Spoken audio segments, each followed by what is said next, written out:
ICC દ્વારા વર્ષ 2023ના એવોર્ડ્સની જાહેરાત કરવામાં આવી છે, જેમાં ICC men's one day cricketer of the year 2023 તરીકે ભારતીય સ્ટાર બેટ્સમેન વિરાટ કોહલીની પસંદગી કરવામાં આવી છે. આ સાથે જ વિરાટ કોહલી ચોથી વખત ICC men's one day cricketer of the year તરીકે પસંદ પામ્યો છે. આ વર્ષના શ્રેષ્ઠ ખેલાડીઓમાં વિરાટ કોહલી ઉપરાંત ભારતનો મોહમ્મદ શમી અને શુભમન ગિલની સાથે ડેરિલ મિચેલનું પણ નામ હતું, જ્યારે આ બધાને પાછળ છોડીને વિરાટ કોહલી ટોપ પર પહોંચ્યો હતો. આ તરફ ઓસ્ટ્રેલિયાનો captain Pat Cummins ICC men's cricketer of the year 2023 તરીકે પસંદગી પામ્યો. નોંધીએ છે કે કોહલીએ ચોથી વાર એવોર્ડ પોતાના નામે કરીને એબી ડિવિલિયર્સને પાછળ છોડી દીધો છે.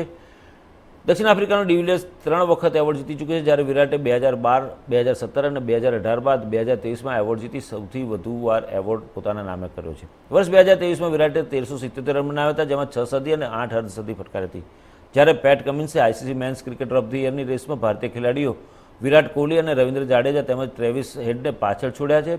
કમિન્સે કપ્તાની હેઠળ ઓસ્ટ્રેલિયાએ 2023માં 2 ICC world cup ICC title world cricket club cup જીત્યા હતા.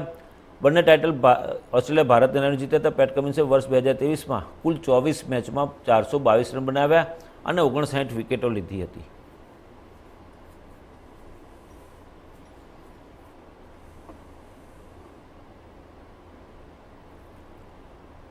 તો આ